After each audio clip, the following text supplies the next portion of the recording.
purpose of today is to celebrate and to say thanks to you all, to the Minister, to all the TDs and Senators, to the officials who, if anybody knows anything about the length of the bill, the complexity of it, that it was achieved in such a very relatively short period of time, that took huge work, dedication, and I nearly disappeared out into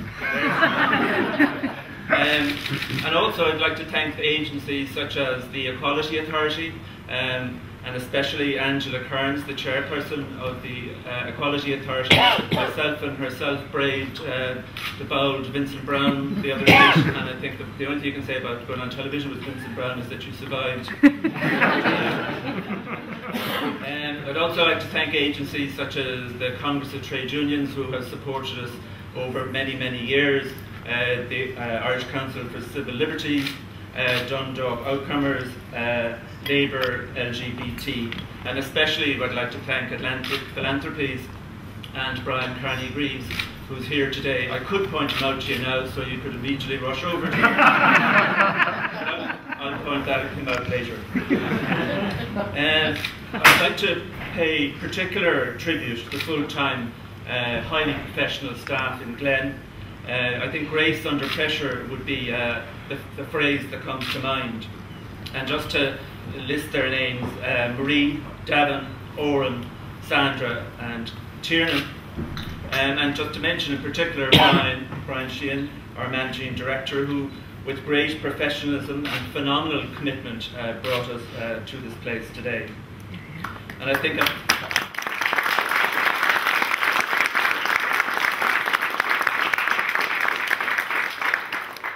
and I'd also like to highlight Owen Collins, our Director of Policy Change, for his high intellect and rigour, as well as great diplomacy that brought us through the colleague group process so successfully.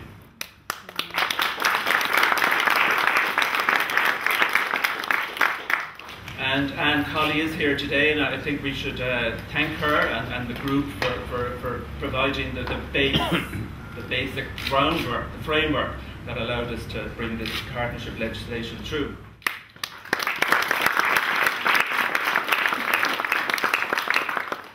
I think I'm in danger now of thanking the parish priests and caterers if I'm not careful. So, but actually now that I think about it, I would like to thank the caterers.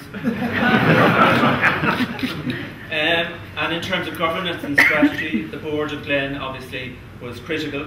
And now I'd like to pick out again a particular person, and it's our hero, Christopher Robson.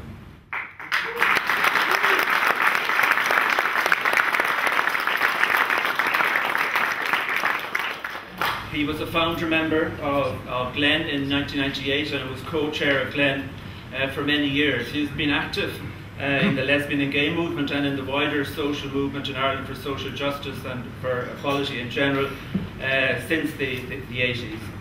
And I think the one thing that characterises him is his generosity of spirit. He has made sure that that is the bedrock of the GLEN's approach to achieving change. And when we're talking about Chris, we can't but talk about Bill Foley, his partner of more than 30 years. They've been in a loving, committed relationship for that length of time. I suppose that on that, I'd just like to you all to join in strong applause for all of those people who I've mentioned and who have brought us to this position.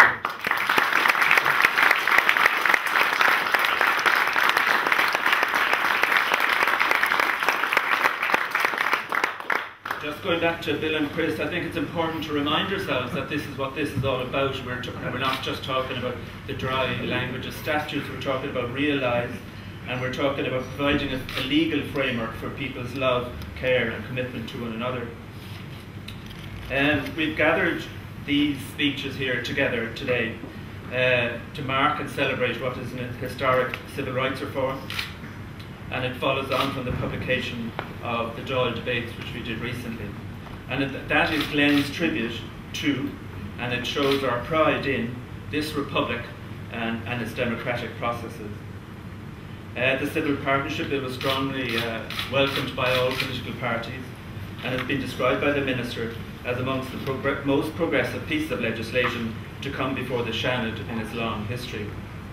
The bill will deliver a comprehensive series of rights and responsibilities. There are gaps in the legislation, but those gaps are serious. They are serious, but they will be addressed. We are confident. Minister Hearn rightly referred to the quality of the debate in the Seanad when he stated that the speeches made on second stage were a credit to the House and to public representatives of all political parties. Indeed, it's GLEN's strong opinion that the quality of the debate was a strong rebuttal of the corrosive cynicism about politics that can be all too present in Irish society. It is always GLEN's hope to achieve change with the support of the greatest number of our legislators and with the greatest amount of support of public opinion. And I think that is what we achieved, and I think that's a great tribute to our society, that is the case. And in fact, the Minister remarked on that, saying that the issue of civil rights for lesbian and gay people is now part of the mainstream agenda. Coming to a conclusion, after a somewhat fraught debate for all of those who were in the Senate at the committee stage, humour and celebration returned, and when the Cathaoirleach announced that the bill was now to go to the President, there was loud applause from the senators and a standing ovation from the mostly lesbians and gay men in the public gallery.